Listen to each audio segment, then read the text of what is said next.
One of the elephants in the room at the moment is toxic masculinity. Or is it? Is it, though? What do you think? Hyper masculinity is portrayed by the media as being this toxic masculinity. So it's a sort of it's like an extreme of dominance or strength or aggression, and that's just toxic, and that would be one side of toxic masculinity. But then I think there's another side of what they would call toxic masculinity as well, which is you're just totally incompetent and lazy and useless. You're just a complete waste of space as a male. And so you've got these two poles of the uber aggressive to the completely flaccid individual, and you've got the blokes in the middle going, oh, I don't know where I am. That's probably very media driven in my view. I don't equate with toxic masculinity now because I'm an old fella. Yeah. In fact, I'm more like a Christmas tree. Comes out once a year and the balls don't work. But anyway, is there a femininity crisis? You don't hear about it, but according to the powers that be, which is some of the websites I looked at, there are certain women who question their role, but it's not a crisis like what we've been led to believe is the masculinity crisis. Is it a crisis in Germany? No, there is no masculinity crisis in Germany. Neither is there seen as such in Italy. Neither is there in China. Japan, they are gnashing the teeth about the roles of men and the way that women are coming more and more into the workplace. It seems to be an English-speaking Western thing. And I'm wondering, so why is that then? What's caused that? I think there's a theological reason for that.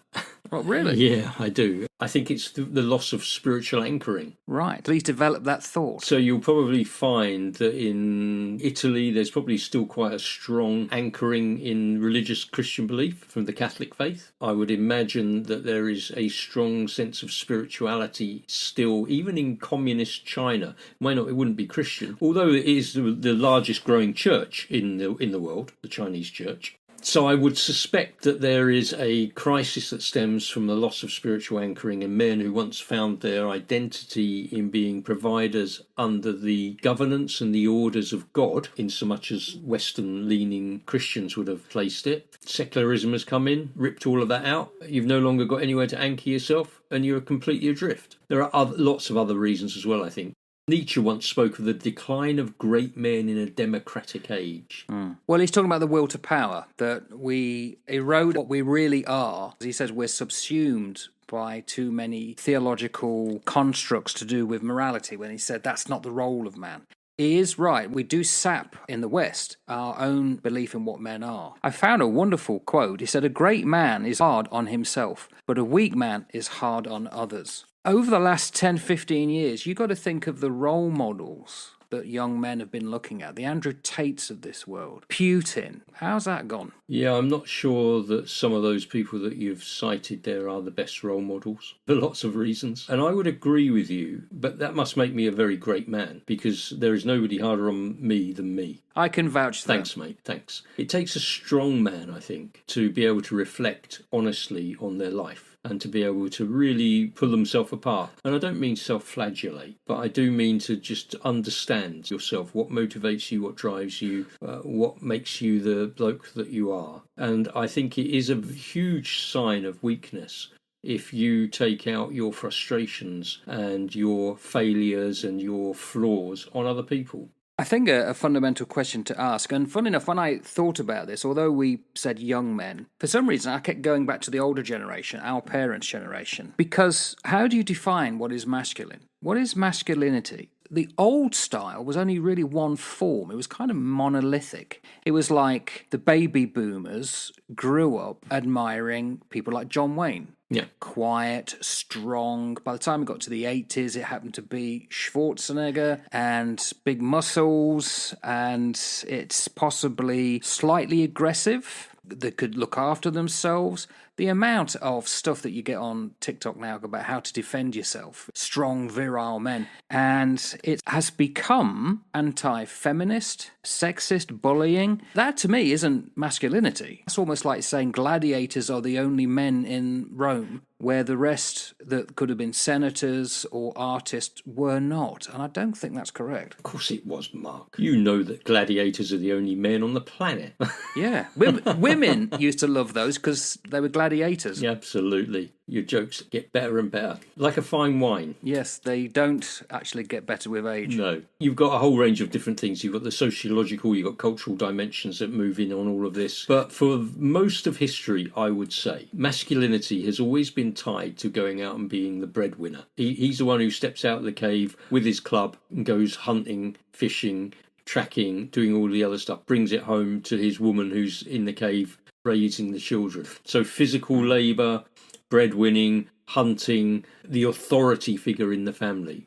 Gender roles that have traditionally held sway for thousands of years, potentially, started to break down. We've seen the rise of feminism, significant economic shifts in terms of how people are paid, how much money comes into a household. We've seen so many diversifications within family structures, blended families, same-sex families, all sorts of different things. The traditional roles can't really fit into the box of, and they can't be defined by anymore. So if those are things that made a man, everything around that man has now changed. And I think that our thinking doesn't catch up as quickly as society moves. Rather than an erosion, it's an evolution. And unfortunately, too many aren't keeping up. I would agree. I don't think it is a crisis. I think crisis is something that's a hyped up word. Everything, everywhere you go, is a crisis. No, there isn't. A load of old bull. It's not a crisis. That's the is it Piers Morgan and in his talking head show? They're always got some crisis. Some sort of crisis. Everything's drama, crisis, drama, crisis. We are being injected with this fear vaccine. Everything's a crisis. Everything's a crisis. And I don't think that masculinity is in crisis, but I do think that there are discussions that need to be had with how men adapt and how they change to certain environments. And let's face it, if you go to other countries of the world that are not the same as our Western-leaning English-speaking countries, men will play a different role, and they will be expected to play a different role. So we should be looking at what is healthy masculinity. That's what interests me. What is being a good bloke all about? You mentioned the societal changes. Yeah. As I was transitioning from university into teaching, this was probably the late 90s, early 2000s, there was a concern that boys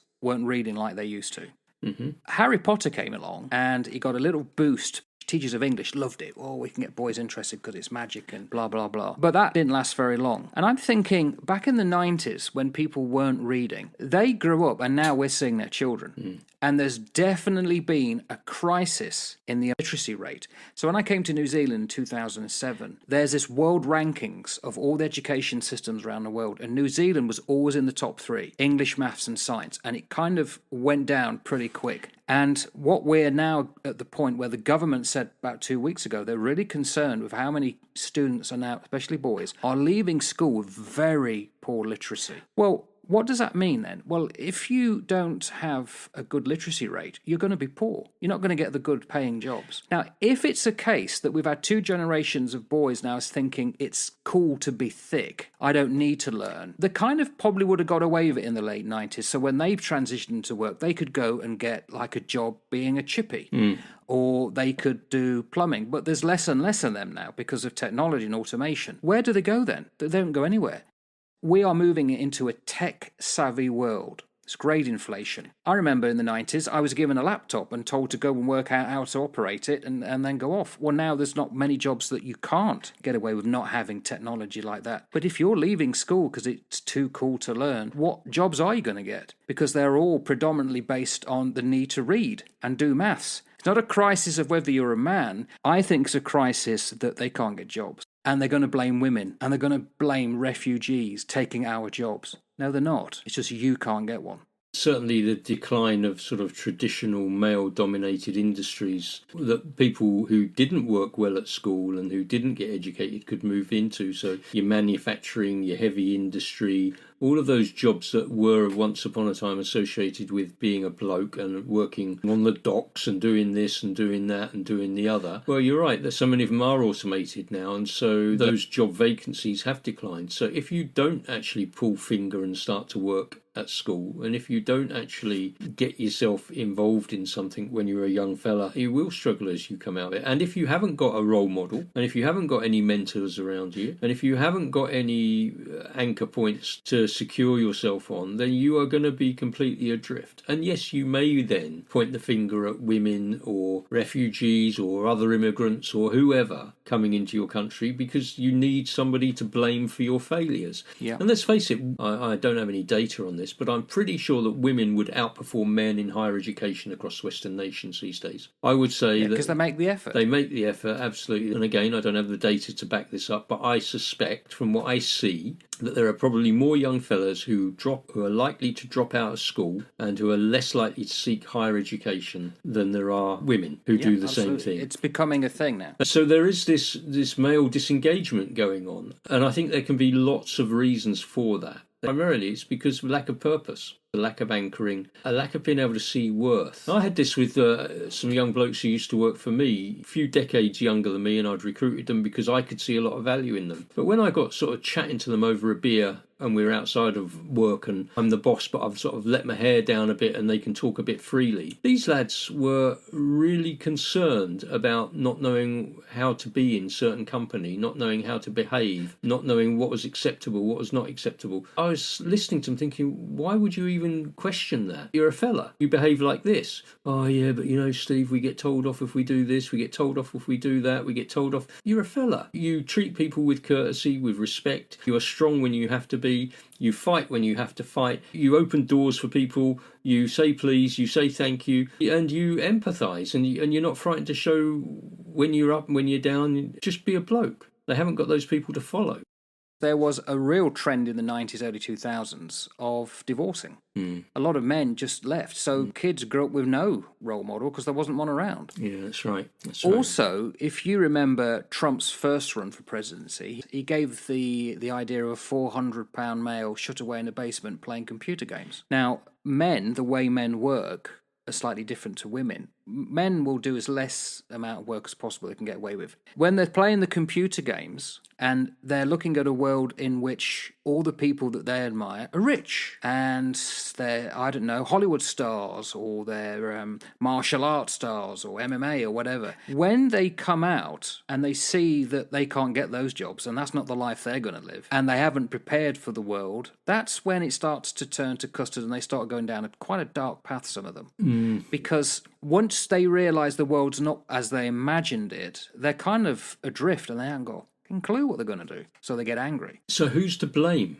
Parents. Exactly. Adults of the generation above the people with the problem who need to actually have done something different. And if they haven't done something different, then they need to change something in their lives so that the people that can look up to them and in a way that actually gives them direction. You've got to learn from the people older than you. We've just got a new puppy, and I was a bit concerned how this little puppy would respond to the older dog that we've got. She's only 5 years old. She's a lovely girl, the older dog. And I thought to myself, well, it's either going to go well or it's going to go crap. It's going to be one of the two. So we'll see what happens. And so we did all the right things. We introduced this little puppy, and he's taken off really well. But I've been watching him, and I've been watching her. And what she's doing is she is training him. He runs around the garden after her. He's like her little shadow. He follows in her footsteps. She sniffs something. He goes down and sniffs something. She runs over to one corner. He runs over to the corner. Backwards and forwards all around the garden. I'm watching her train him to be a dog. And I think that what we should be doing, people like you, people like me, is we should be looking at young men and going, let me train you to be a young man. Let me train you to be a man. This is what it means to be a man. It's not about having to fit a certain mould or fit a certain model or be conformed to the society around you. It's a far bigger thing than that, being a bloke. And it's a great privilege to be a man. Masculinity is about bringing strength with compassion, with about having the ability to have authority where you can serve. And when you start to combine those things together and go, yeah, you know, I can be strong as a man, but I can also be super compassionate. I can do that. My job is to actually serve and lift people up. It comes down to people like you and I in the world these days. who can see these things and say, well, how can I invest in those people? What can I do when I come across young blokes who are at a loss, who are living in a flipping vacuum of purpose and have got no idea what they're doing? They've got no sense of identity. They've had no good role models. They've had nobody to run them round the garden and say, do this to be like this. We need to step up. We need to do it. For instance, they've been led to believe that masculinity is strength and bravado, wealth and status. Well, we know it's not. And it's not. No, of course it's not. It's not. Now, masculinity can include strength and bravado and wealth and status, but that's not what masculinity is. It's far more nuanced than that. It's a blend of so many things. I also thought, what advice would I say to anybody who's struggling as to what it means to be a man? And there's some lyrics here from 1975. You might recognise them. Did you exchange a walk-on part in the war for a lead role in a cage? So that's Wish You Were Here from Pink Floyd. My question to anybody who said, oh, I don't know what it is to be a man, I'd say, are you a spectator or are you going to be a lead role?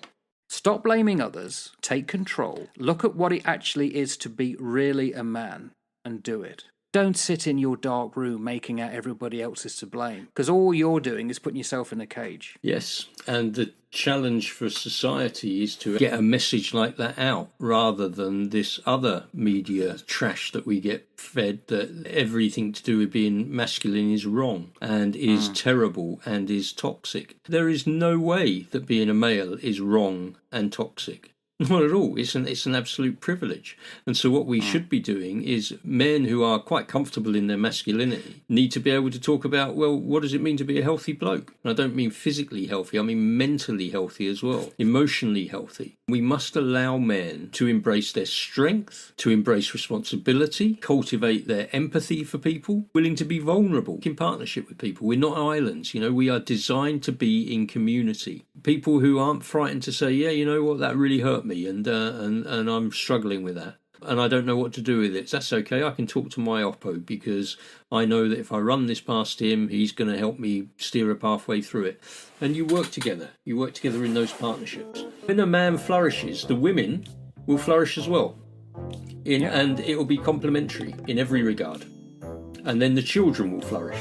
Well, yeah, especially. Yeah. What's the difference between government bonds and men? Bonds mature. Grow up, stop blaming others, grow a pair, and start acting like a man. And on that happy note.